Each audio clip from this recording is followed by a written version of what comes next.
Bienvenidos a nuestro espacio de exploración en el vasto mundo de la filosofía, historia y psicología, donde los audiolibros son nuestra brújula. Suscríbete y activa las notificaciones para estar al tanto de cada nueva aventura audiovisual. Tus comentarios son el alma de nuestra comunidad. Comparte tus reflexiones y preguntas. Disfruta de nuestros contenidos y si te gustan, comparte con tu círculo de amigos. Este es el primero de los 3 volúmenes que componen Historia de las creencias y las ideas religiosas de Mircea Eliade. La erudición, la fuerza intelectual y la capacidad para la síntesis de su autor dan como resultado una visión de las creencias religiosas que, según su propia fórmula, arroja simultáneamente luz sobre la unidad fundamental de los fenómenos religiosos y la inabarcable variedad de sus expresiones. Este tomo conduce al lector desde las primeras manifestaciones mágico-religiosas de los hombres y las mujeres prehistóricos hasta la difusión del culto a Dionisos, pasando por las religiones de Mesopotamia y del Antiguo Egipto, la de Israel, la de los indoeuropeos, las de la India antes de Buda, la griega y la iraní. Mircea Eliade. Historia de las creencias y las ideas religiosas y de la Edad de Piedra a los misterios de Eleusis. Historia de las creencias y las ideas religiosas, 1. EPUB R1, 2. UNSOT 23 de enero de 2021. Título original, Histoire des croyances et des idées religieuses, Vol 1. De L.E. de la Pierre aux Mystères de Eleusis. Mircea Eliade, 1976. Traducción, Jesús Valiente Maya. Editor digital, UNSOT. EPUB base R2.1. A Cristinel, mi esposa. Siglas utilizadas. Annette J. B. Pritchard, Ancient Near Eastern Texts Relating to the Old Testament, Princeton, 1950-1955. Aror Archive Orientalny, Praga. ARW Archive für Religionswissenschaft Friburgo/Leipzig. The General Bulletin of the John Rollins Library, Manchester. Befeo Bulletin de l'École Francaise de l'Extrême Orient, Hanoi/París. The SOS Bulletin of the School of Oriental and African Studies, Londres. C.I. Current Anthropology, Chicago.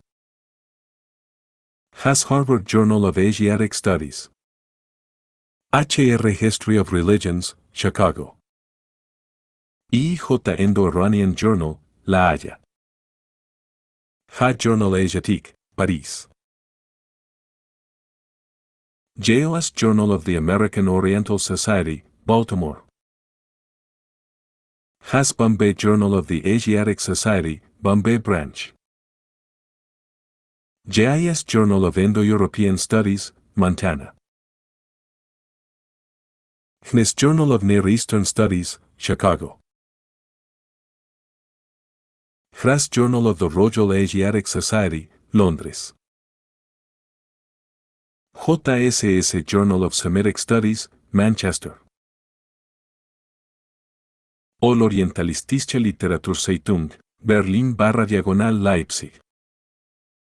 RB Review Biblique, París. Rec Review des Études Grecques, París. RHPR Review de Histoire et de Philosophie Religieuses, Estrasburgo. RHR Review de l'Histoire des Religions, París. SMSR Studie Materiali di Storia delle Religioni, Roma. VT Vetus Testamentum, Leiden. WDM Wörterbuch der Mythologie, Stuttgart. Prefacio.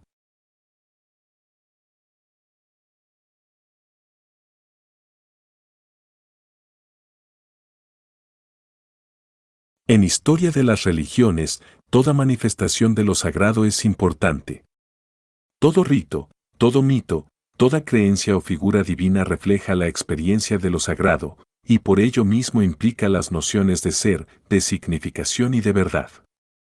Como ya dije en otra ocasión, resulta difícil imaginar cómo podría funcionar el espíritu humano sin la convicción de que existe algo irreductiblemente real en el mundo, y es imposible imaginar cómo podría haberse manifestado la conciencia sin conferir una significación a los impulsos y a las experiencias del hombre. La conciencia de un mundo real y significativo está íntimamente ligada al descubrimiento de lo sagrado. A través de la experiencia de lo sagrado ha podido captar el espíritu humano la diferencia entre lo que se manifiesta como real, fuerte y rico en significado, y todo lo demás que aparece desprovisto de esas cualidades, es decir, el fluir caótico y peligroso de las cosas, sus apariciones y desapariciones fortuitas y vacías de sentido. La nostalgia de Orígenes, 1969, páginas 7 y 6. En una palabra, lo sagrado es un elemento de la estructura de la conciencia, no un estadio de la historia de esa conciencia. En los niveles más arcaicos de la cultura el vivir del ser humano es ya de por sí un acto religioso, pues tomar el alimento, ejercer la sexualidad y trabajar son actos que poseen un valor sacramental.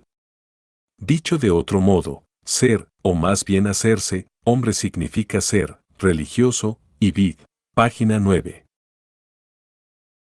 En publicaciones anteriores, desde el Tratado de Historia de las Religiones 1949 hasta las religiones australianas 1972, analicé la dialéctica de lo sagrado y su morfología. La presente obra fue concluida y elaborada desde una perspectiva distinta.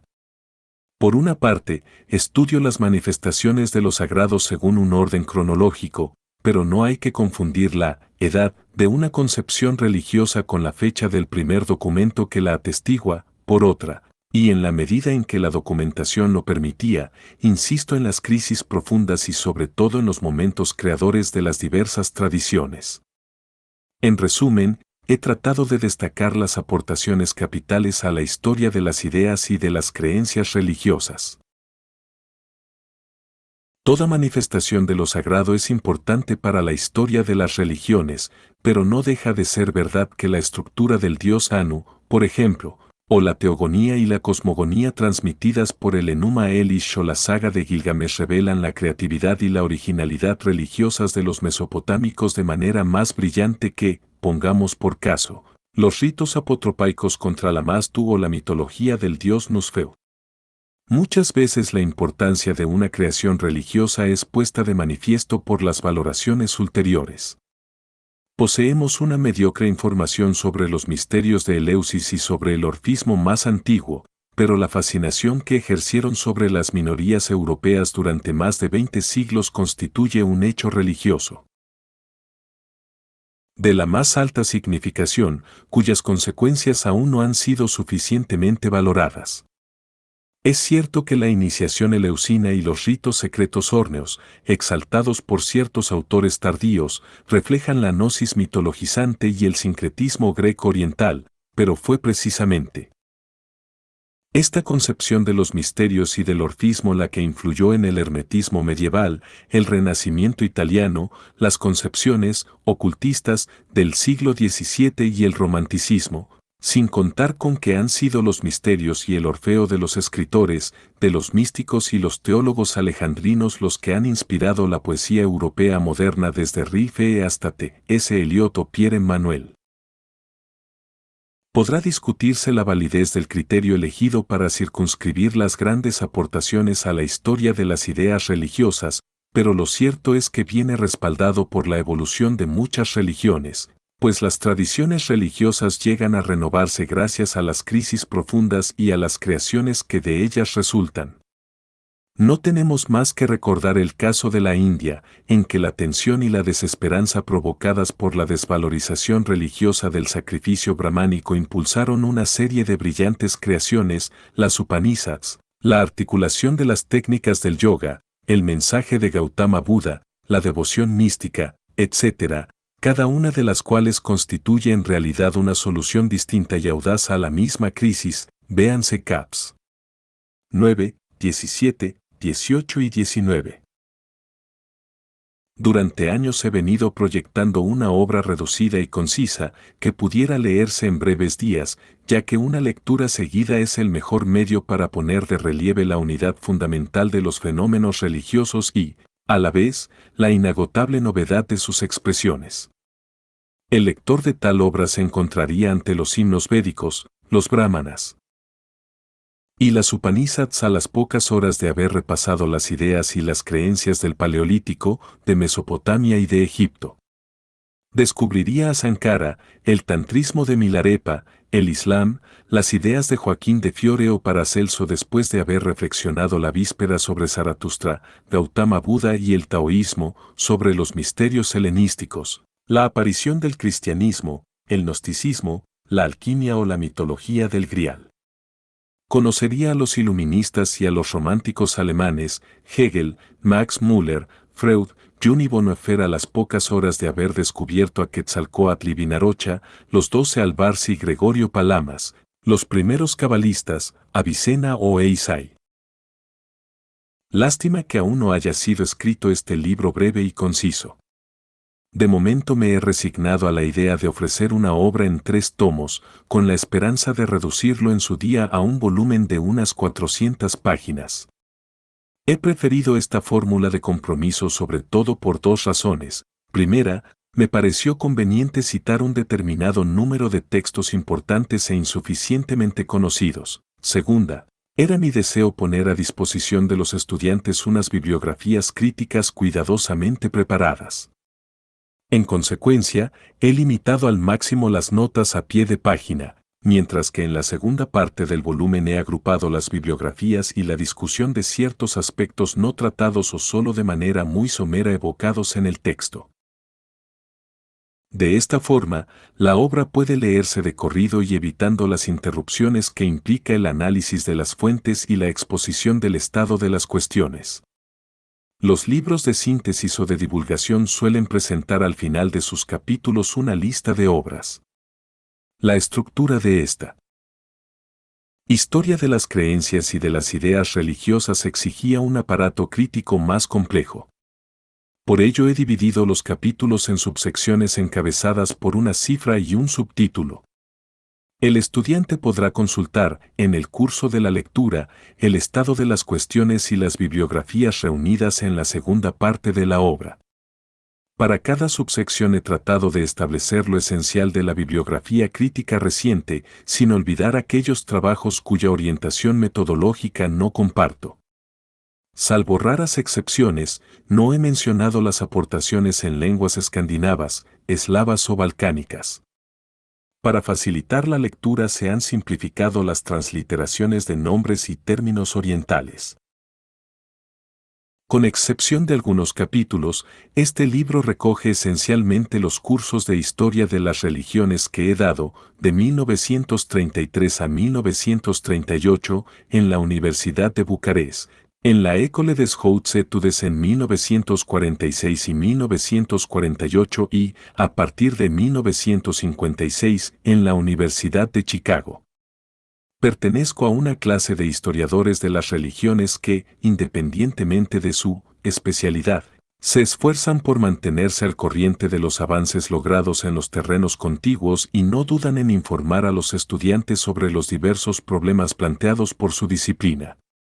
Estimo, en efecto, que todo estudio histórico implica cierta familiaridad con la historia universal.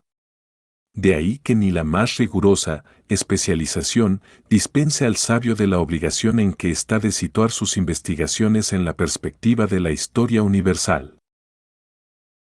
Comparto también la convicción de quienes piensan que el estudio de Dante o Shakespeare, de Dostoyevsky o de Proust, tiene una buena ilustración en el conocimiento de Kalidasa, de los N.O. o del mono peregrino. No se trata aquí de un pseudoenciclopedismo vacuo y en definitiva estéril. Lo que importa es no perder de vista la unidad profunda e indivisible de la historia del espíritu humano. La conciencia de esta unidad de la historia espiritual de la humanidad es un descubrimiento reciente, no del todo asimilado aún. En el último capítulo del tercer tomo se abordará su importancia para el futuro de nuestra disciplina. También en ese capítulo final, cuando analicemos las crisis provocadas por los maestros del reduccionismo, desde Marx y Nietzsche hasta Freud, y las aportaciones de la antropología, la historia de las religiones, la fenomenología y la nueva hermenéutica, tendremos ocasión de juzgar la única, aunque importante, creación religiosa del mundo occidental moderno. Se trata de la etapa última de la desacralización. Este proceso presenta un notable interés para el historiador de las religiones, pues viene a ilustrar el perfecto camuflaje de lo sagrado, más exactamente, su identificación con lo profano. En 50 años de trabajo he aprendido muchas cosas de mis maestros, de mis colegas y de los estudiantes. A todos ellos, los vivos y los muertos, guardo la más sincera gratitud. Doy las gracias a la señora Michelle Fromentox y a los señores Jean-Luc Benosiglio y Jean-Luc Pidox-Payot por haberse tomado el trabajo de revisar el texto de este primer volumen. Lo mismo que todos mis restantes escritos a partir de 1950, este libro no hubiera podido concluirse felizmente sin la presencia, el afecto y la devoción de mi esposa. Con alegría y gratitud inscribo su nombre sobre la primera página de esta que será probablemente mi última aportación a una disciplina que nos es tan querida. Mircea Eliade. Universidad de Chicago, septiembre de 1975. Capítulo 1. En el principio. Comportamiento mágico religioso de los paleantrópidos. 1. Orientatio. Utensilios para hacer utensilios. La domesticación del fuego. A pesar de su importancia para la comprensión del fenómeno religioso, no nos vamos a ocupar aquí del problema de la hominización. Baste recordar que la postura vertical indica que ya se ha superado la condición de los primates. La posición erguida solo puede mantenerse en estado de vigilia. Precisamente gracias a la postura vertical puede organizarse el espacio conforme a una estructura inaccesible a los prehomínidos, en 4 direcciones horizontales proyectadas a partir de un eje central de arriba a abajo. En otras palabras, el espacio queda organizado en torno al cuerpo humano, como extendiéndose por delante, por detrás, a derecha, a izquierda, por arriba y por abajo. A partir de esta experiencia original, la de sentirse, proyectado, en medio de una extensión aparentemente ilimitada, desconocida, amenazante, se elaboran los diferentes medios de orientatio. Pues no se puede vivir por mucho tiempo en medio del vértigo provocado por la desorientación. Esta experiencia del espacio orientado en torno a un centro explica la importancia de las divisiones y particiones ejemplares de los territorios, las aglomeraciones y las viviendas, así como su simbolismo cósmico. 1. Véase párrafo 12. El empleo de utensilios nos revela también una diferencia igualmente decisiva con respecto al modo de existencia de los primates. Los paleantrópidos no solo se sirven de utensilios, sino que además son capaces de fabricarlos. Es cierto que algunos simios emplean ciertos objetos como si se tratase de utensilios, y hasta se conocen casos en que los preparan de algún modo. Pero los paleantrópidos producen algo más, utensilios para hacer utensilios. Por lo demás, el empleo que de ellos hacen es más complejo, también los conservan a su lado para utilizarlos más tarde. En pocas palabras, el empleo del utensilio no queda limitado a una situación particular o a un momento específico, como ocurre con los simios. Por otra parte, conviene advertir que los utensilios no prolongan los órganos del cuerpo. Las piedras trabajadas más antiguas que se conocen sirven para una función que no estaba prefigurada en la estructura del cuerpo humano, concretamente la de cortar. Acción diferente de la de desgarrar con los dientes o raer con las uñas. 2. La extremada lentitud en el avance tecnológico no implica que la inteligencia se desarrollara a un ritmo paralelo. Sabido es que el extraordinario progreso de la tecnología en los 2 últimos siglos no se ha traducido en un desarrollo comparable de la inteligencia del hombre occidental.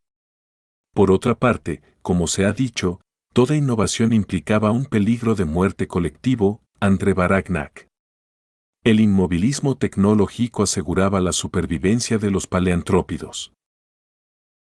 La domesticación del fuego, es decir, la posibilidad de producirlo, conservado y transportado, señala, podríamos decir, la separación definitiva de los paleantrópidos con respecto a sus predecesores zoológicos.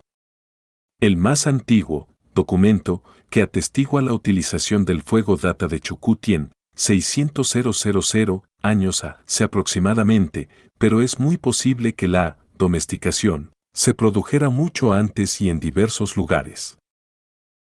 Era necesario recordar estos hechos, ya conocidos, para no perder de vista, al leer los análisis que vendrán a continuación, que el hombre prehistórico se comportaba ya como un ser dotado de inteligencia e imaginación. En cuanto a la actividad del subconsciente, sueños, ensoñaciones, visiones, fabulaciones, etc., se supone que solo se diferenciaba por su intensidad y su amplitud de la que se desarrolla entre nuestros contemporáneos. Pero es necesario entender los términos intensidad y amplitud en su sentido más fuerte y dramático, porque el hombre es el resultado de una decisión tomada, en el comienzo de los tiempos, la de matar para poder sobrevivir. En efecto, los homínidos consiguen superar a sus antepasados, haciéndose carnívoros. Durante unos 2 millones de años, los paleantrópidos vivieron de la caza, los frutos, las fauces, los moluscos, etc., recolectados por las mujeres, y los niños eran insuficientes para asegurar la supervivencia de la especie.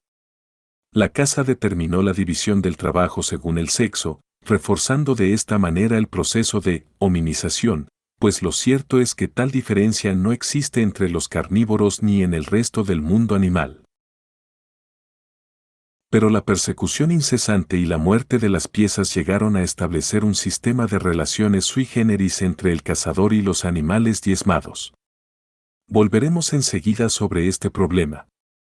Recordemos por el momento que la solidaridad mística entre el cazador y sus víctimas se revela en el acto mismo de matar. La sangre que se derrama es en todo semejante a la del hombre. En última instancia, la solidaridad mística con la pieza abatida desvela el parentesco existente entre las sociedades humanas y el mundo animal. Dar muerte a la fiera cazada o, más tarde, al animal domesticado equivale a un sacrificio en el que las víctimas son intercambiables. 3. Precisemos que todas estas concepciones se han formado durante las últimas fases del proceso de hominización y que todavía conservarán su vigencia, modificadas, revalorizadas, disfrazadas, milenios después de la desaparición de las civilizaciones paleolíticas. 2. La opacidad de los documentos prehistóricos.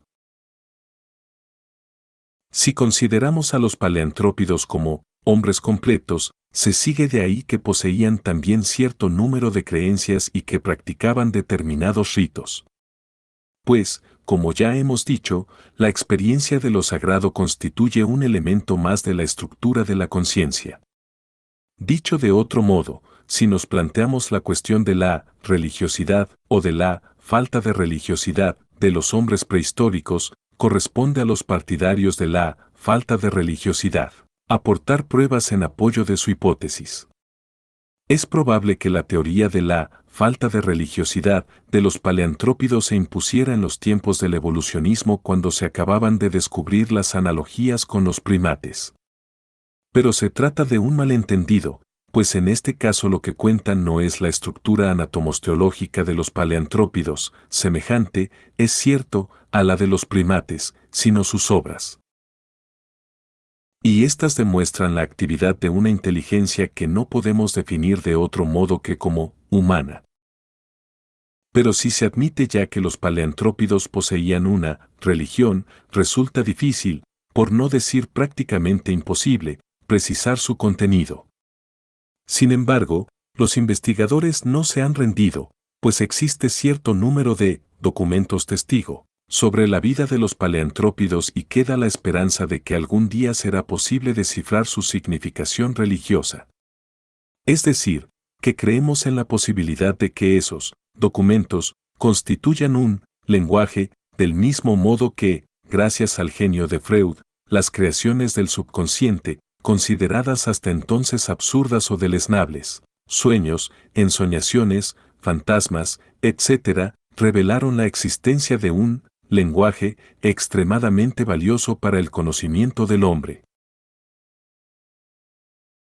De hecho, los documentos son muy numerosos, pero opacos y poco variados: huesos humanos, especialmente cráneos, utensilios de piedra, pigmentos, en primer lugar el ocre rojo o hematites, y diversos objetos hallados en las sepulturas. Únicamente a partir del Paleolítico reciente disponemos de grabados y pinturas rupestres, guijarros pintados y figurillas talladas en hueso o piedra. En algunos casos, sepulturas y obras de arte, y dentro de las limitaciones que examinaremos, existe cierta seguridad en cuanto a su intención religiosa. Pero la mayor parte de los documentos anteriores a la Aurignaciense 30000 AC, es decir, los utensilios, no revelan ningún dato aparte de su valor utilitario. Pero, a pesar de todo, es inconcebible que esos utensilios no hayan estado cargados de una cierta sacralidad o hayan dejado de inspirar multitud de episodios mitológicos. Los primeros descubrimientos tecnológicos, la transformación de la piedra en instrumentos de ataque o defensa, el dominio del fuego, no sirvieron únicamente para asegurar la supervivencia y la evolución de la especie humana, también dieron origen a un universo de valores míticos religiosos, incitaron y nutrieron la imaginación creadora. Basta para ello examinar el papel de los utensilios en la vida religiosa y en la mitología de los primitivos actuales que aún permanecen en la etapa de la caza y de la pesca. El valor mágico religioso de un arma, en madera, piedra o metal, pervive aún en las poblaciones rurales europeas y no solo en su folclore. No nos ocuparemos aquí de las cratofanías y las hierofanías de la piedra, de las rocas o los guijarros. El lector encontrará ejemplos de todo ello en un capítulo de nuestro Tratado de Historia de las Religiones, ***. Fue especialmente el dominio de la distancia, conseguido gracias al arma arrojadiza, el que suscitó innumerables creencias, mitos y leyendas. Recordemos las mitologías articuladas en torno a las lanzas que se clavan en la bóveda celeste y permiten la ascensión al cielo, o las flechas que vuelan a través de las nubes, atraviesan a los demonios o forman una cadena que llega hasta el cielo, etc.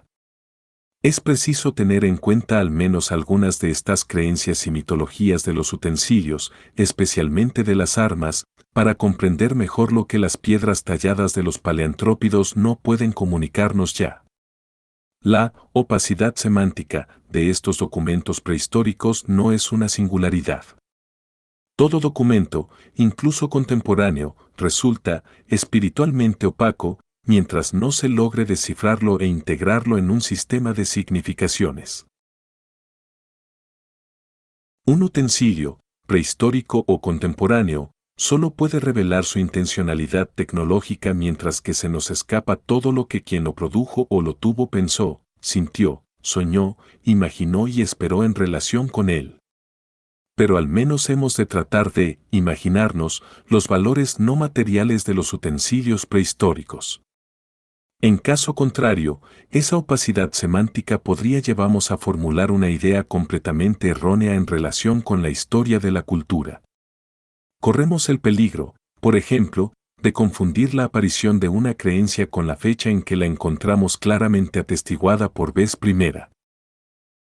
4. Cuando ciertas tradiciones de la edad de los metales aluden a unos secretos de oficio en relación con la minería, la metalurgia y la fabricación de armas, sería imprudente creer que se trata de una invención sin precedentes, pues las tradiciones prolongan, al menos en parte, una herencia de la edad de piedra. Durante unos 2 millones de años los paleantrópidos vivieron principalmente de la caza, de la pesca y de la recolección. Pero los primeros indicios arqueológicos referentes al universo religioso de los cazadores paleolíticos se remontan al arte parietal franco-cantábrico, 30000 AC. Por otra parte, si examinamos las creencias y los comportamientos religiosos de los pueblos cazadores contemporáneos, caeremos en la cuenta de la imposibilidad casi absoluta de demostrar la existencia o la ausencia de creencias semejantes entre los paleantrópidos. Los cazadores primitivos, 5. Consideran a los animales como semejantes a los hombres, pero dotados de poderes sobrenaturales. Creen que el hombre puede transformarse en animal y a la inversa, que las almas de los muertos pueden entrar en el cuerpo de los animales, finalmente, que existen relaciones misteriosas entre una persona y un animal individual, lo que antiguamente se llamaba nahualismo. En cuanto a los seres sobrenaturales atestiguados en las religiones de los cazadores, se distinguen los compañeros o espíritus guardianes, teriomórficos, las divinidades del tipo del Ser Supremo Señor de los animales, que protege a la vez a la pieza y al cazador, los espíritus de la selva y los espíritus de las distintas especies animales. Por otra parte, hay algunos comportamientos religiosos que son específicos de las civilizaciones de cazadores. La muerte del animal constituye un rito, lo que implica la creencia de que el Señor de los animales vela para que el cazador mate tan solo en la medida en que le es necesario para alimentarse y que el alimento no se desperdicie. Los huesos, especialmente el cráneo, tienen un considerable valor ritual, probablemente porque se cree que contienen el alma o la vida del animal y que el Señor de las fieras hará crecer una carne nueva en aquellos huesos. De ahí que se depositen el cráneo y los huesos largos en lugares elevados o en las ramas de los árboles. Algunos pueblos tienen la costumbre de enviar el alma del animal muerto a su patria espiritual, véanse las fiestas del oso, de los Ainus y los Gileaos. Existe también la costumbre de ofrecer a los seres supremos un bocado de cada animal al que se ha dado muerte, pigmeos, negritos de Filipinas, etc., o el cráneo y los huesos largos, samoyedos, etc. En algunas poblaciones sudanesas se da la costumbre de que el joven cazador que acaba de abatir su primera pieza embadurne con la sangre de ésta las paredes de una caverna. ¿Cuántas de estas creencias y de estas ceremonias pueden ser identificadas a través de los documentos arqueológicos de que disponemos? Al menos, las ofrendas de los cráneos y de los huesos largos. Nunca se insistirá lo bastante en la riqueza y la complejidad de la ideología religiosa de los pueblos cazadores. Y en la imposibilidad casi total de afirmar o negar su existencia entre los paleantrópidos. Como se ha repetido ya tantas veces, las creencias y las ideas no son fosilizables. Algunos estudiosos han preferido, en consecuencia, abstenerse de decir nada sobre las ideas y las creencias de los paleantrópidos en lugar de reconstruirlas a base de comparaciones con las civilizaciones de los cazadores. Esta posición metodológica radical no deja de resultar peligrosa.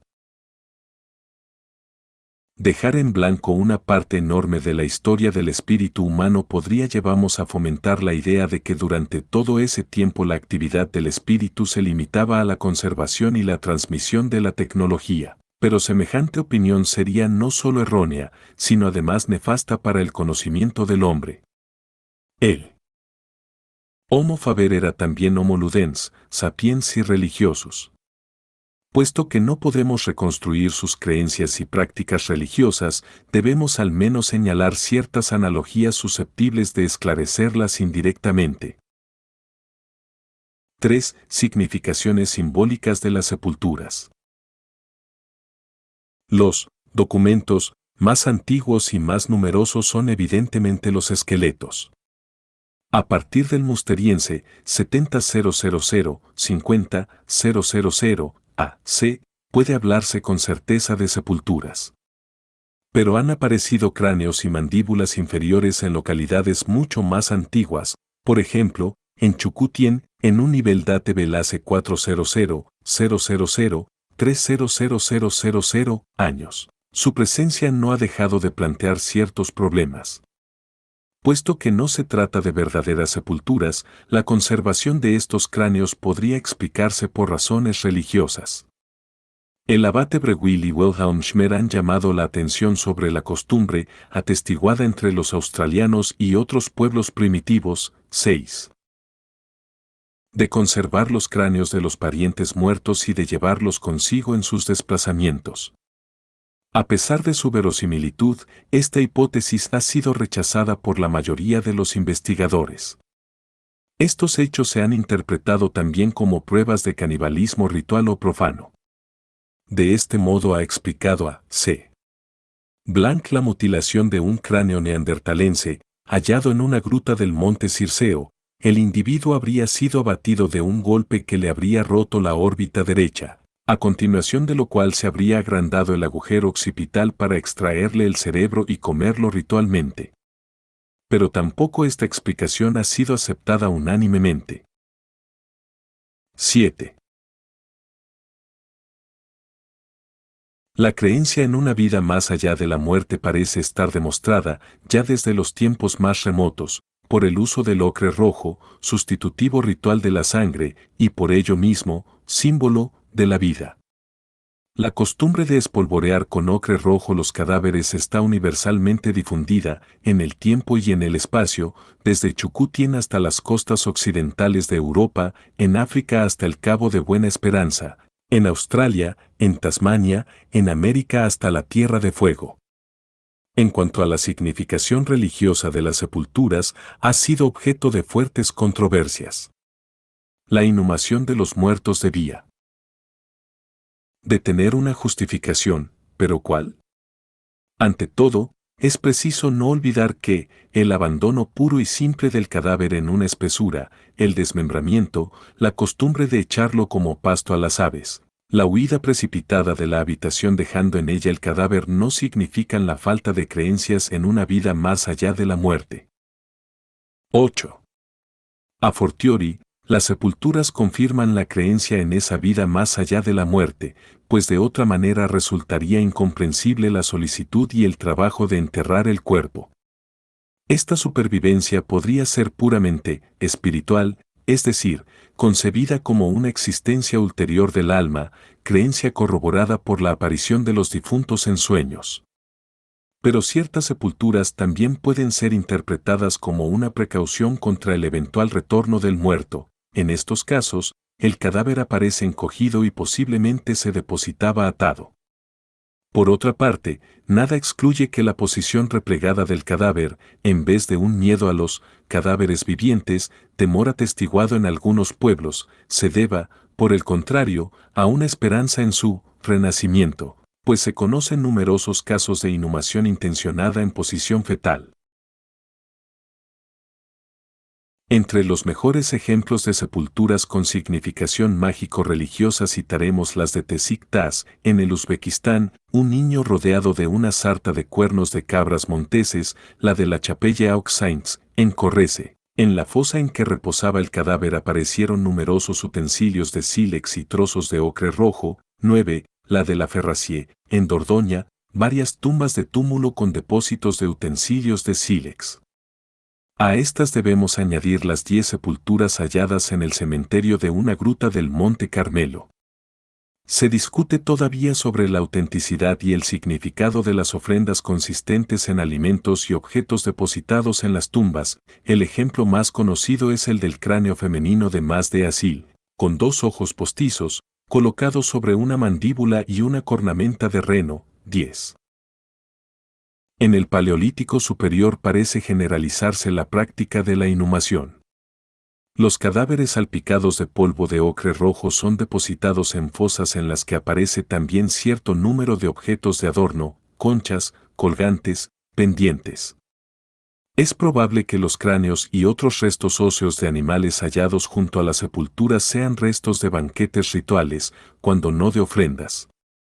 Leroy Gouran opina que este mobiliario funerario, es decir, los objetos personales de los difuntos, son muy discutibles. Op. Cit.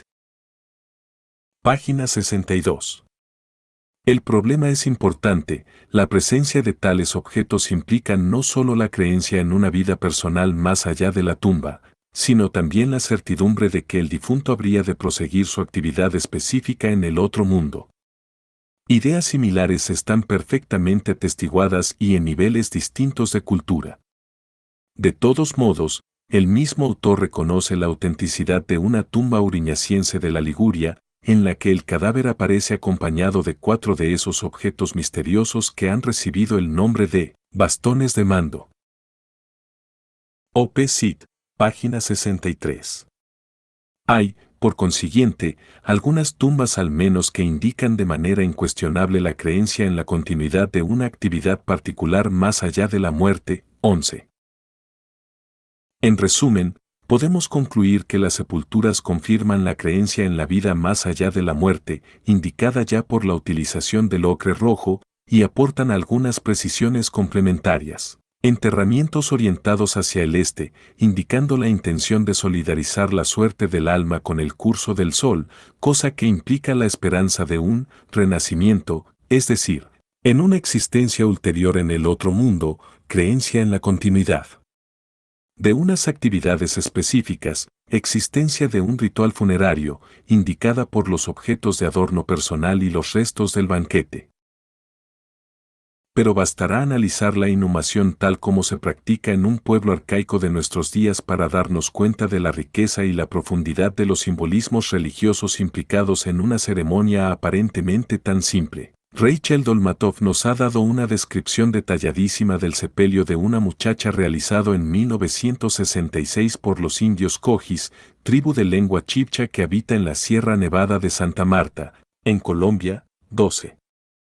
Una vez elegido el lugar para abrir la fosa, el chamán, Mama, ejecuta una serie de gestos rituales y declara: esta es la aldea de la muerte, esta es la casa ritual de la muerte, este es el útero.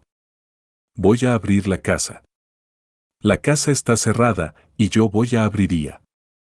Después de esto vuelve a anunciar: la casa está abierta, y luego indica a los hombres el lugar donde han de cavar la fosa, retirándose a continuación.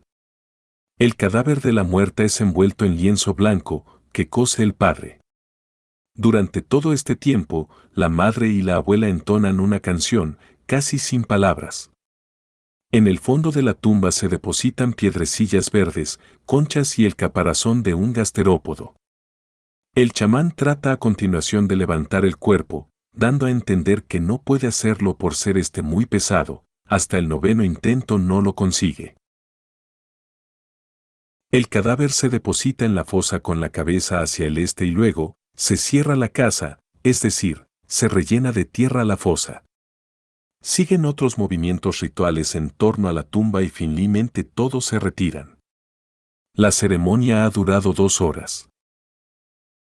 Como observa Rako Dolmatov, un arqueólogo del futuro no encontrará al excavar la tumba más que un esqueleto con la cabeza orientada al este y algunas piedrecillas y conchas. Pero los ritos, y más aún la ideología religiosa implícita en ellos, no serán recuperables a partir de estos restos. 13. Pero incluso un observador extranjero contemporáneo que desconociese la religión de los Cojis se quedaría sin entender nada del simbolismo que implica la ceremonia. Pues, como observa Rachel Dolmatov, se trata de la verbalización del cementerio como aldea de la muerte y casa ritual de la muerte y de la verbalización de la fosa como casa y útero, lo que explica la posición fetal del cadáver, recostado sobre el lado derecho, seguida de la verbalización de las ofrendas como alimentos para la muerte y del rito de la apertura y el cierre de la casa útero. La ceremonia termina con la purificación final mediante la circunvalación ritual. Por otra parte, los Cojis identifican el mundo, útero de la Madre Universal, con cada aldea, cada casa ceremonial, cada vivienda y cada tumba. Cuando el chamán trata de levantar 9 veces el cuerpo, está aludiendo a su retorno al estado fetal, recorriendo en sentido inverso los 9 meses de la gestación. Y como la tumba se asimila al mundo, las ofrendas funerarias reciben una significación cósmica.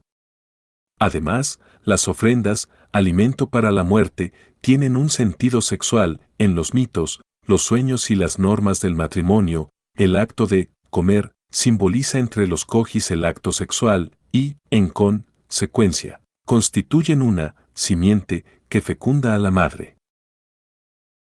Las conchas están cargadas de un simbolismo muy complejo, que no es únicamente de carácter sexual, pues representan a los miembros vivos de la familia, mientras que el caparazón de gasterópodo simboliza al esposo de la muerta, pues si este objeto no estuviera en la tumba, la joven, apenas llegada al otro mundo, exigirá un marido, lo que provocaría la muerte de un joven de la tribu. 14. Interrumpiremos aquí el análisis del simbolismo religioso que entraña un enterramiento koji. Pero importa subrayar que, abordado únicamente al nivel arqueológico, este simbolismo nos resultaría tan inaccesible como el de un enterramiento paleolítico. La modalidad específica de los documentos arqueológicos limita y empobrece el mensaje que son capaces de transmitirnos. Nunca se ha de perder de vista este hecho cuando nos enfrentemos con la pobreza y la opacidad de nuestras fuentes. 4. La controversia en torno a los depósitos de osamentas. Los depósitos de osamentas de osos de las cavernas descubiertos en los Alpes y regiones vecinas constituyen los documentos más numerosos, pero al mismo tiempo más controvertidos, referentes a las ideas religiosas de la última interglaciación. En la caverna de Drachenloch, Suiza, Emil Bachler encontró unos depósitos de osamentas, especialmente cráneos y huesos largos, que se hallaban colocados a lo largo de las paredes, en nichos naturales de la roca o en una especie de cajas formadas por piedras. De 1923 a 1925, Bachler exploró otra caverna, la de Wildenmann-Liesloch, en la que encontró numerosos cráneos de oso desprovistos de mandíbulas y con los huesos largos colocados entre ellos. Descubrimientos parecidos han sido realizados por otros prehistoriadores en diversas cavernas de los Alpes. Las más importantes son la Drachenoetli en Estiria y la Peter Sole en Francounie, donde K. Oermann encontró varios cráneos de oso colocados en nichos situados a 1,20 metros del suelo. También K. Ehrenberg halló en el año 1950 en la Salzofenole, Alpes austríacos, 3 cráneos de oso alojados en nichos naturales de la pared y asociados a huesos largos, orientados de este a oeste. Como estos depósitos parecían intencionales, los investigadores han tratado de descifrar su significado. Agas los comparó con las ofrendas de primicias, Primitialopfer, que ciertas poblaciones árticas hacen al Ser Supremo. Estas ofrendas consistían precisamente en exponer sobre una plataforma el cráneo y los huesos largos de los animales abatidos, se ofrecían a la divinidad el cerebro y la médula del animal, es decir, las partes más apreciadas por el cazador. Esta interpretación ha sido aceptada, entre otros, por Wilhelm Schmid y W. Capes. Para estos etnólogos era la prueba de que los cazadores de osos de las cavernas de la última interglaciación creían en un ser supremo o en un señor de los animales. Otros autores han comparado estos depósitos de cráneos con el culto al oso tal como se practica, o ha sido al menos practicado hasta el siglo XIX.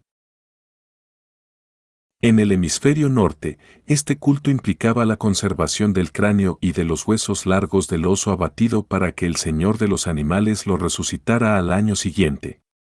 Carl Meuli veía en esto tan solo una forma particular de la inhumación de los animales, que consideraba como el más antiguo rito relacionado con la caza. Para el investigador suizo, este rito ponía de relieve una relación directa entre el cazador y la pieza. El primero inhumaba los restos del animal para permitir su reencarnación. Ningún ser divino estaba implicado en ello. Todas estas interpretaciones han sido puestas en duda por la crítica de un investigador de Basilea, F. E. Koubai, que ve en muchos de estos depósitos de cráneos el resultado del azar o de los movimientos de los mismos osos al circular y escarbar entre las osamentas. Leroy Gouran se ha declarado completamente de acuerdo con esta crítica radical. Los cráneos encerrados en cajas de piedra, agrupados junto a las paredes o colocados en nichos y rodeados de huesos largos se explicarían por los hechos geológicos y por el comportamiento de los mismos osos, O.P. Cit. Páginas 31 y sig. Esta crítica de la intencionalidad de los depósitos parece convincente, sobre todo teniendo en cuenta que las primeras excavaciones de las cavernas dejaban mucho que desear. Sin embargo, resultaría sorprendente el hecho de que un mismo tipo de depósito apareciera en distintas cavernas y hasta en nichos situados a más de 1 metro de altura. Por otra parte, también Leroy Gouran reconocía que, en algunos casos es probable que interviniera la mano del hombre, y vid, página 31. De cualquier manera, la interpretación de los depósitos como ofrendas a los seres supremos ha sido abandonada incluso por los seguidores de W. Smith y W. Capes. En un reciente estudio sobre los sacrificios entre los paleantrópidos, Juan Smering ha llegado a las conclusiones siguientes: a nivel del Paleolítico Antiguo, Torralba, Chukutien, Leringen, no están atestiguados los sacrificios. B. Los documentos del Paleolítico Medio, Trachenloch, Peter Sole, etc., se prestan a interpretaciones diversas, pero su carácter religioso, es decir, de sacrificios a los seres sobrenaturales, no es evidente. C. Hasta el Paleolítico Tardío, Willendorf, Meyerdorf-Stelmur, Montespan, etc., no se puede hablar con mayor o menor certeza de sacrificios. 15.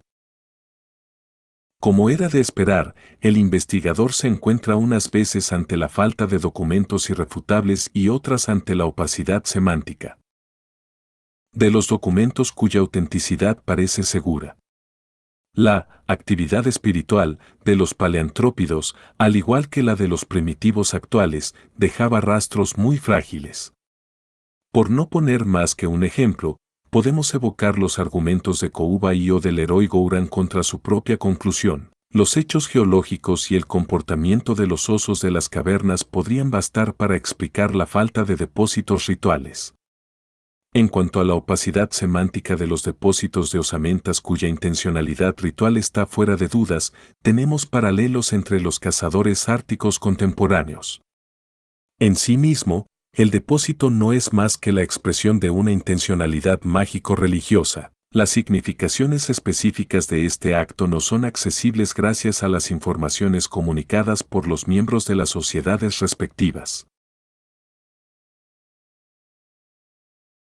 De este modo se llega a saber en cada caso si los cráneos y los huesos largos representan ofrendas a un ser supremo o a un señor de los animales, o, por el contrario, si se conservan únicamente con la esperanza de que podrán recubrirse de carne.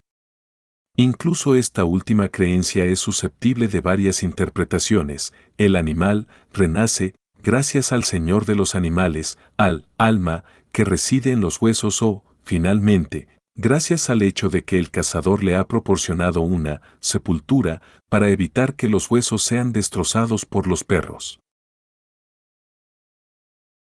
Hay que tener siempre en cuenta la multiplicidad de las posibles interpretaciones de un documento cuya intencionalidad mágico-religiosa resulta verosímil.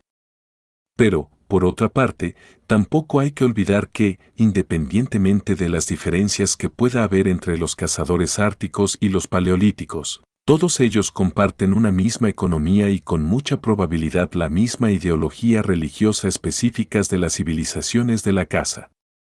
En consecuencia, la comparación de los documentos prehistóricos con los hechos etnológicos está justificada. Se ha propuesto interpretar en esta perspectiva el descubrimiento en Silesia de un cráneo fósil de un joven oso pardo, perteneciente a un nivel de la Auriñaciense antiguo. Mientras que los incisivos y los caninos habían sido cerrados o limados, los molares se conservaban en excelente estado.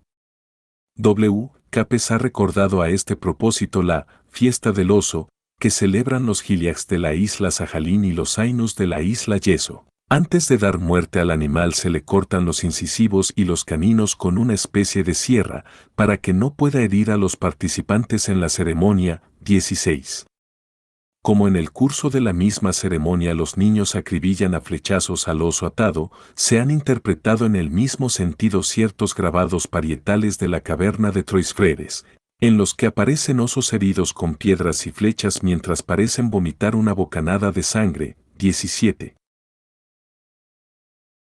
pero otras escenas parecidas son susceptibles de interpretaciones diversas. La importancia de una idea religiosa arcaica se confirma también por su capacidad para sobrevivir en épocas posteriores. Así, la creencia en que el animal puede renacer a partir de sus huesos aparece en un número considerable de culturas, 18.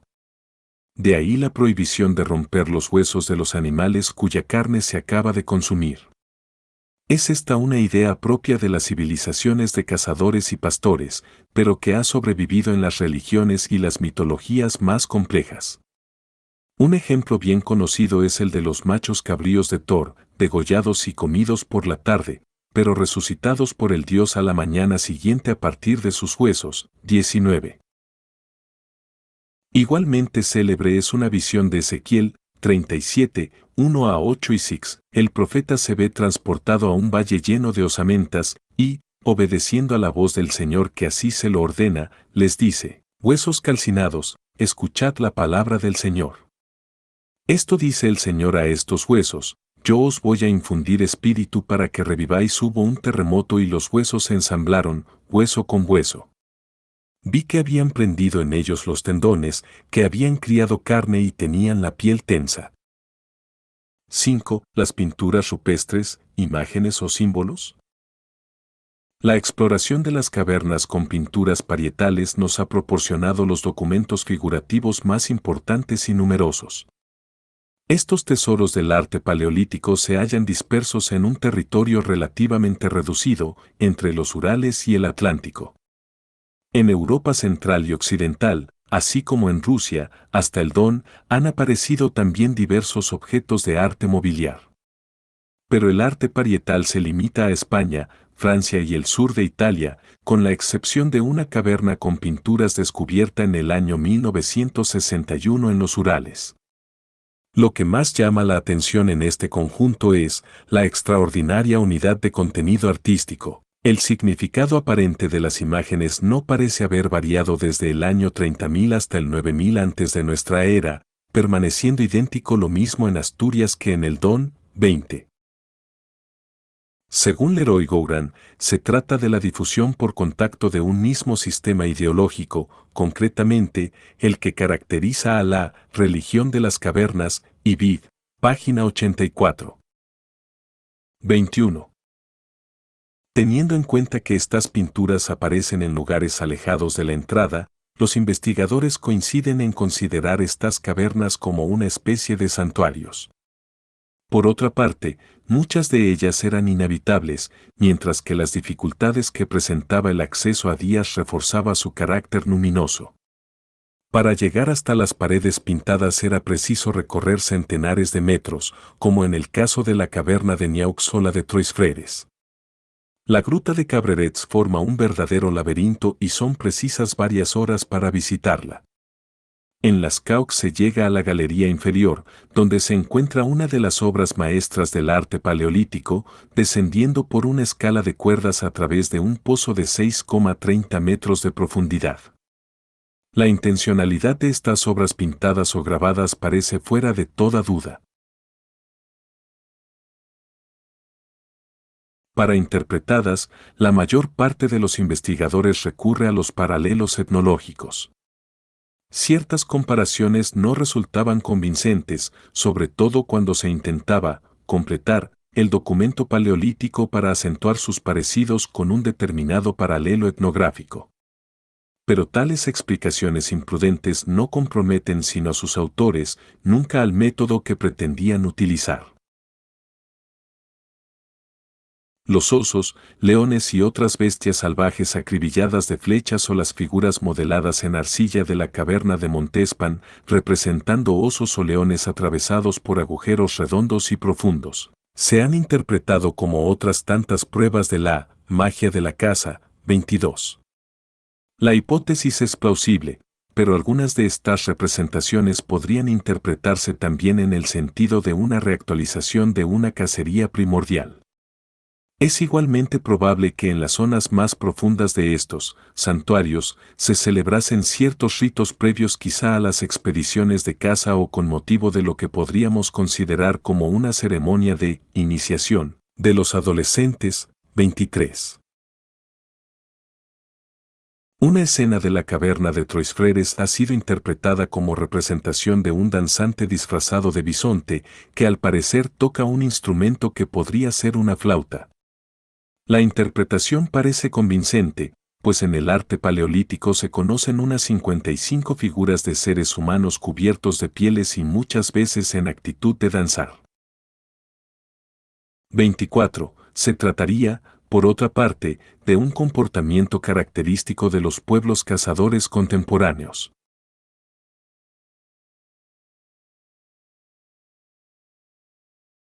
El abate Breuil ha hecho célebre al gran mago de la caverna de Trois Freres, figura grabada sobre una pared que mide unos 75 centímetros de alto.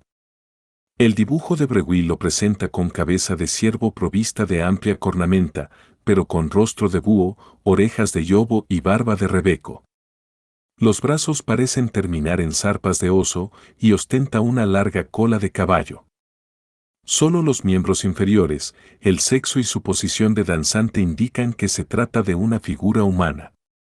Pero las fotografías recientes no revelan todos los rasgos tan cuidadosamente descritos por Breuil. 25. Es posible que algunos pormenores hayan sufrido daños desde la época en que se descubrió este grabado, por ejemplo, la segunda cuerna, pero tampoco puede excluirse la hipótesis de que el abate Breuil ejecutara defectuosamente su croquis. Tal como aparece en las fotografías recientes, el gran mago resulta menos impresionante. Pero puede ser interpretado como un señor de los animales o un hechicero que lo representa. Por lo demás, en una placa de pizarra procedente de Lourdes se aprecia, grabada, una figura de hombre envuelto en una piel de ciervo, con una cola de caballo y tocado de una cornamenta de ciervo. Igualmente notable, y no menos controvertida, es la famosa composición recientemente aparecida en una galería inferior de la caverna de las Caux, de acceso extremadamente difícil. Puede verse allí un bisonte herido que dirige sus cuernos hacia un hombre aparentemente muerto y caído en tierra. Su arma, una especie de venablo provisto de un gancho, aparece apoyada contra el vientre del animal. Junto al hombre, cuya cabeza termina en un pico, hay un pájaro posado sobre una pértiga. La escena ha sido generalmente interpretada como ilustración de un accidente de caza. En 1950, Horst Kirchner propuso ver en ella una escena chamánica. El hombre no estaría muerto, sino en trance ante un bisonte sacrificado, mientras que su alma estaría viajando por el más allá. El pájaro posado sobre la pértiga, motivo específico del chamanismo siberiano, sería su espíritu protector.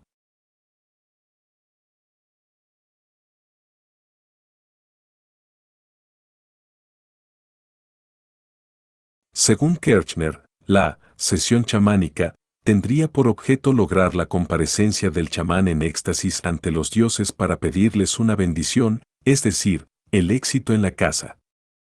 El mismo autor estima que los misteriosos bastones de mando son en realidad palillos de tambor. Si se acepta esta interpretación, ello significaría que los hechiceros paleolíticos utilizaban ya unos tambores semejantes a los de los chamanes siberianos. 26. Se han puesto reparos a la explicación de Kirchner y no nos consideramos competentes para zanjar esta cuestión. Sin embargo, parece segura la existencia de algún tipo de chamanismo durante la época paleolítica. Por una parte, el chamanismo domina aún en nuestros días la ideología religiosa de los pueblos pastores y de los cazadores. Por otra, la experiencia estática como tal y como fenómeno original es un rasgo constitutivo de la condición humana. No podemos imaginarnos una época en la que el hombre no soñara o no tuviera ensoñaciones, no cayera en trance, esa pérdida de conciencia que se interpreta como un viaje del alma al más allá. Lo que se ha modificado y cambiado con las diversas formas de cultura y religión ha sido la interpretación de la experiencia estática y el valor que se le ha atribuido. puesto que el universo de los paleolíticos estaba dominado por las relaciones de orden místico entre el hombre y el animal, no resulta difícil adivinar las funciones de un especialista del éxtasis. También se han relacionado con el chamanismo los dibujos llamados de rayos X, es decir, las representaciones en que aparecen como al trasluz el esqueleto y los órganos internos del animal. Estos dibujos, atestiguados en Francia durante el Magdaleniense, 13.000 a 6000 AC y en Noruega entre 6000 a 2000 AC, aparecen también en Siberia Oriental, entre los esquimales, en América, entre los ojibwas, los pueblos, etc., pero también en la India, en Malasia, en Nueva Guinea y en el noroeste de Australia, 27. Se trata de una manifestación artística propia de los pueblos cazadores, pero la ideología religiosa de que está impregnada pertenece al chamanismo. En efecto, el chamán es el único que, gracias a su visión sobrenatural, es capaz de ver su propio esqueleto, 28. En otras palabras, es capaz de penetrar hasta la misma fuente de la vida animal, el elemento óseo. Que se trata de una experiencia fundamental en un determinado tipo de mística, lo prueba, entre otros, el hecho de que esta visión se cultiva aún en el budismo tibetano. 6. La presencia femenina. El descubrimiento de figuras femeninas correspondientes al último periodo glaciar ha planteado una serie de problemas cuya discusión todavía prosigue. En cuanto a su difusión, están muy repartidas, desde el suroeste de Francia hasta el lago Baikal, en Siberia, y desde el norte de Italia hasta el Rin. Son estatuillas de 5 a 25 centímetros de altura, talladas en piedra, en marfil o en hueso. Se les ha dado, con poca propiedad, el nombre de Venus. Las más famosas son las Venus del Espujes, de Willendorf, Austria, y de Lausel, Dordoña, 29. Sin embargo, gracias ante todo a la precisión con que han sido llevadas a cabo las excavaciones, las piezas más instructivas son las halladas en Gagarino y Mesina, en Ucrania. Provienen de niveles de habitación, por lo que parecen estar relacionadas con una religiosidad doméstica. En Gagarino aparecieron junto a las paredes de un espacio habitado 6 figurillas talladas en hueso de mamut. Están sumamente esculpidas, con un abdomen de proporciones exageradas y con la cabeza carente de rasgos. Las piezas halladas en Mesina presentan una fuerte estilización, algunas de ellas pueden ser interpretadas como formas femeninas reducidas a elementos geométricos. Este tipo está atestiguado también en Europa Central. Otras representan, con mucha probabilidad, pájaros. Las figurillas están decoradas con diversos temas geométricos, la esvástica entre otros. Para explicar su posible función religiosa, Ankara ha recordado que ciertas tribus cazadoras del Asia septentrional fabrican pequeñas esculturas antropomórficas en madera, llamadas tsuli. En las tribus en que los tsuli son femeninos, estas estatuillas representan a la abuela mítica de la que se supone que descienden todos los miembros de la tribu y que protege a las familias y las viviendas. Al regreso de las grandes expediciones de caza se les obsequia con ofrendas de gachas y grasa. Más significativo aún es el descubrimiento realizado por Gerasimov en Malta, localidad de Siberia. Se trata de una aldea, cuyas casas, de planta rectangular, estaban divididas en 2 mitades, una, a la derecha, reservada a los hombres. Solo han aparecido objetos de uso masculino, mientras que la de la izquierda pertenecía a las mujeres. Las estatuillas femeninas proceden exclusivamente de este sector. Sus homólogos en el sector masculino representaban pájaros, aunque algunos ejemplares han sido interpretados como falos, 30. Es imposible precisar la función religiosa de estas figurillas. Se puede suponer que representan de algún modo la sacralidad femenina y en consecuencia los poderes mágico-religiosos de las diosas. El misterio de la existencia femenina en su forma específica ha desempeñado un papel importante en diversas religiones, tanto primitivas como históricas. Ha sido mérito del Leroy Gouran poner de relieve la función capital de la polaridad masculino-femenino en el conjunto del arte paleolítico, es decir, en las pinturas y relieves rupestres, en las figurillas o plaquetas de piedra, demostrando además la unidad fundamental de este lenguaje simbólico desde la región franco-cantábrica hasta Siberia. Sirviéndose del análisis topográfico y estadístico, Leroy Gouran ha llegado a la conclusión de que las figuras, formas, rostros, etc., y los signos son intercambiables. Por ejemplo, la figura del bisonte posee el mismo valor femenino que las heridas y otros signos geométricos. Ha observado a renglón seguido que existe una agrupación por parejas de los valores macho-hembra, por ejemplo, bisonte, femenino, y caballo, masculino. Descifrada, a la luz de este simbolismo, la caverna aparece como un mundo organizado y cargado de significaciones. Para Leroy Gouran no cabe duda alguna de que la caverna es un santuario, y que las plaquetas de piedra o las figurillas vienen a ser como santuarios portátiles, con la misma estructura simbólica que las cavernas decoradas. Sin embargo, este autor admite que la síntesis por él reconstruida nada nos dice del lenguaje de la religión paleolítica. Su método le impide reconocer los acontecimientos evocados en ciertas pinturas rupestres. En la célebre escena de las Caux, interpretada por otros autores como un accidente de caza o una escena chamánica, Leroy Gouran no ve más que un pájaro perteneciente a un determinado grupo topográfico que equivale simbólicamente al hombre o al rinoceronte, que, además, aparecen contiguos en la misma pared o sit. Página 148.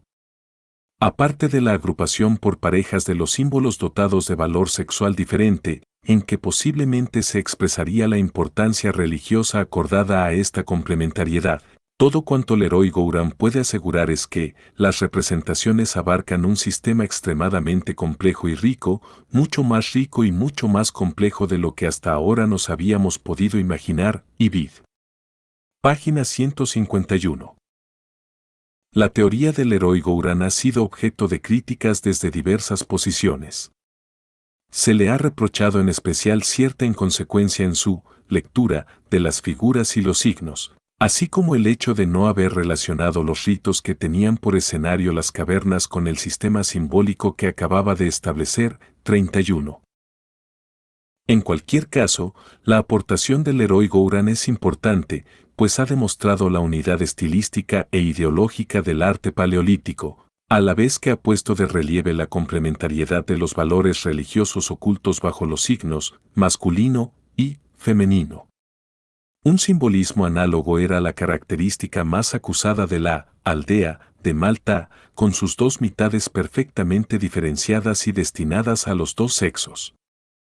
Los sistemas que implican la complementariedad de los dos principios sexuales y cosmológicos abundan todavía en las sociedades primitivas y también los habremos de advertir en las religiones arcaicas.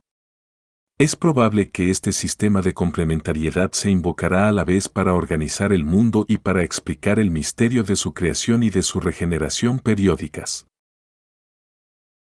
7. Ritos, símbolos y creencias entre los cazadores paleolíticos.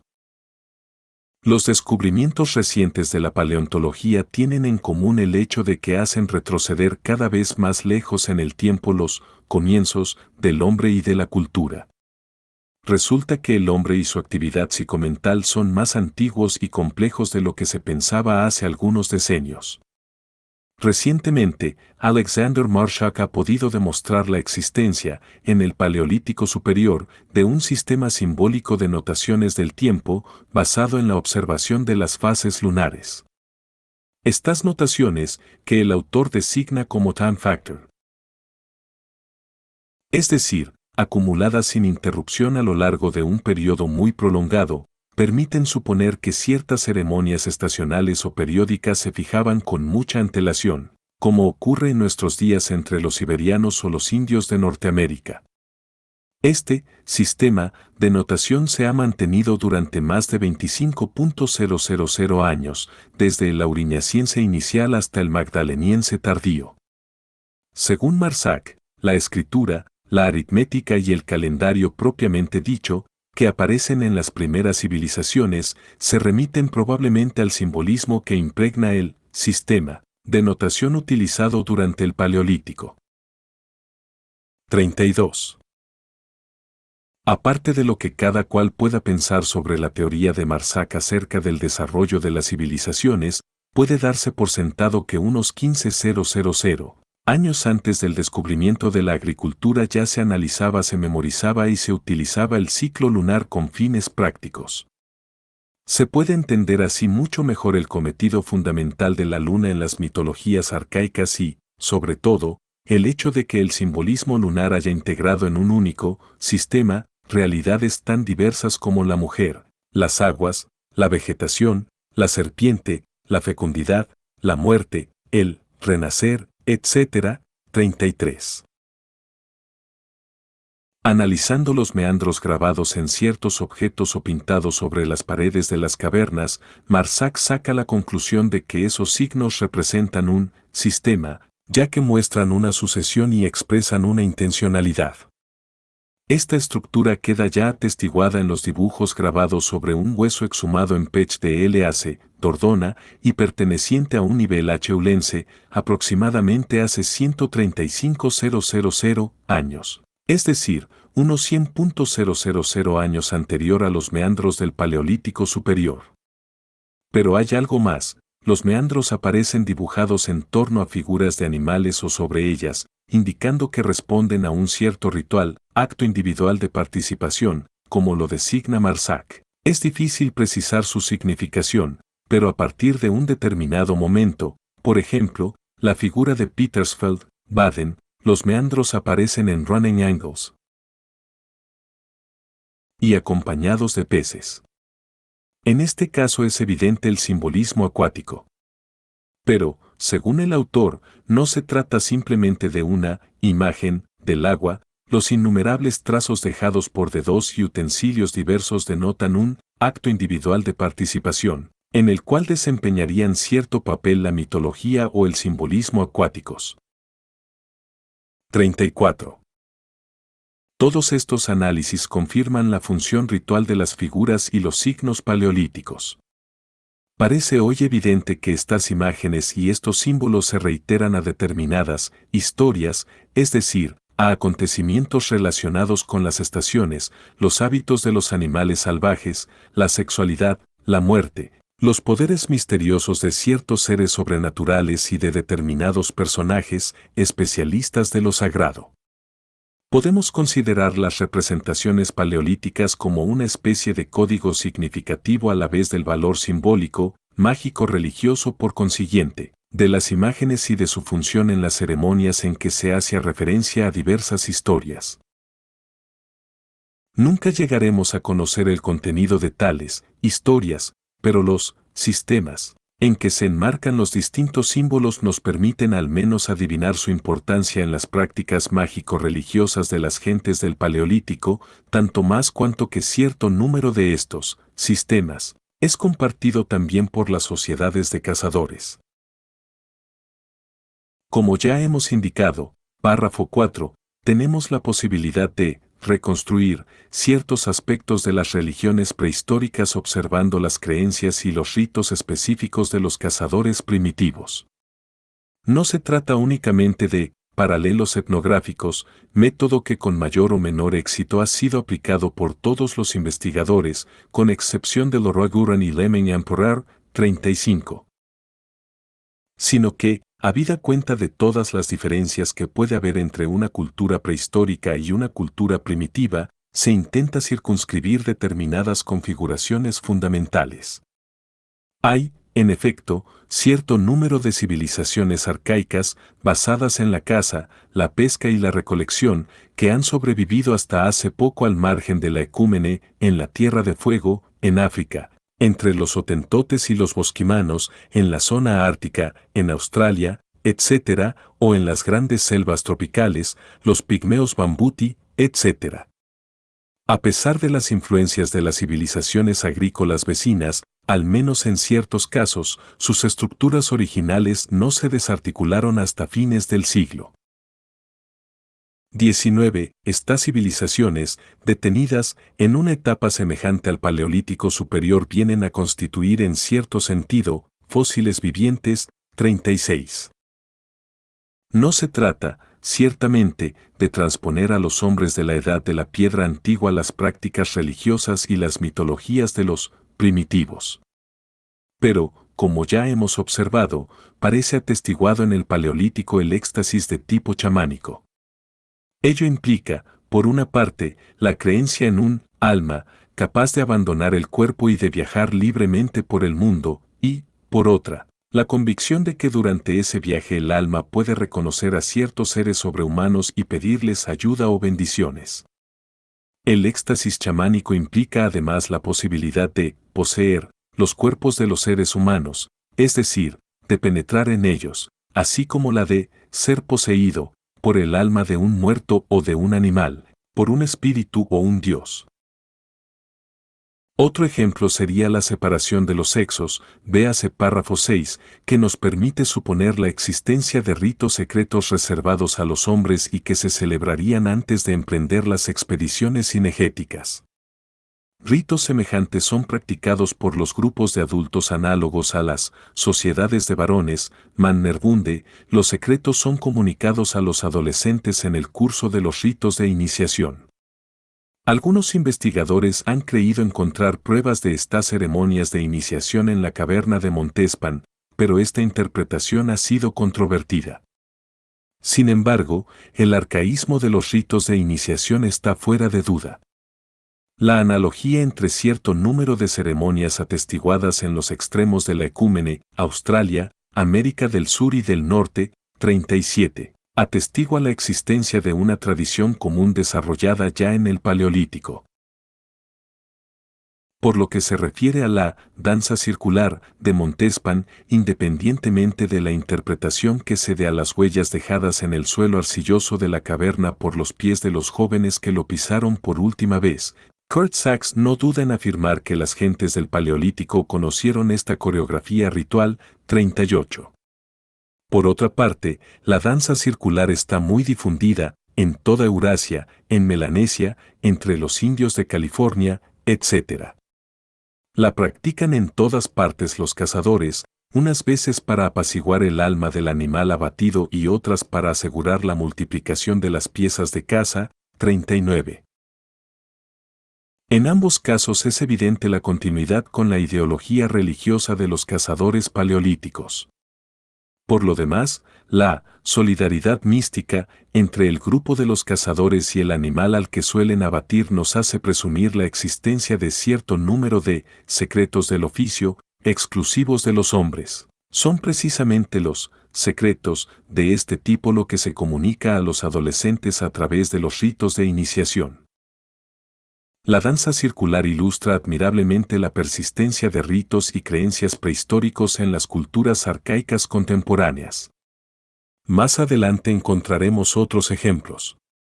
Por ahora recordemos que ciertas pinturas rupestres del Hogar y el Tassili han podido ser descifradas gracias a un mito iniciático de los pastores peules, mito comunicado por un letrado de Mali al africanista Germain Dieterlen, que lo ha publicado. 40. Por su parte, H. von Sicard, en una monografía dedicada al Lube y sus análogos onomásticos, ha llegado a la conclusión de que este dios africano representa la más antigua creencia religiosa de los cazadores euroafricanos, en una época que el investigador sueco fecha antes del 8000 AC. 41. En una palabra, parece posible afirmar que las poblaciones paleolíticas poseían cierto número de mitos, en primer lugar los mitos cosmogónicos y los mitos de origen, el origen del hombre, de la caza, de la muerte, etc. Por poner tan solo un ejemplo, un mito cosmogónico habla de las aguas primordiales y del creador, antropomorfizado o bajo la forma de un animal acuático, que desciende al fondo del océano para sacar de allí la materia con que llevará a cabo la creación del mundo. La enorme difusión de esta cosmogonía y su estructura arcaica indican que se trata de una tradición heredada de la más antigua prehistoria. 42. También los mitos, las leyendas y los ritos relacionados con la ascensión al cielo y el vuelo mágico las alas, las plumas de ave de presa, águila o halcón, están universalmente atestiguados en todos los continentes, desde Australia y América del Sur hasta las zonas árticas. 43. Pero estos mitos están íntimamente relacionados con ciertas experiencias oníricas y estáticas propias del chamanismo, y su arcaísmo es indudable. Igualmente difundidos están los mitos y los símbolos del arco iris y de su réplica terrestre, el puente, medio por excelencia de comunicación con el otro mundo. También podemos suponer la existencia de un sistema cosmológico articulado a partir de la experiencia fundamental de un centro del mundo, en torno al cual se organiza el espacio. Ya en 1914 había recogido W. Gaerte un gran número de signos e imágenes prehistóricos susceptibles de ser interpretados como montañas cósmicas, ombligos de la Tierra y ríos paradigmáticos que sirven para estructurar el universo en 4 direcciones. 44.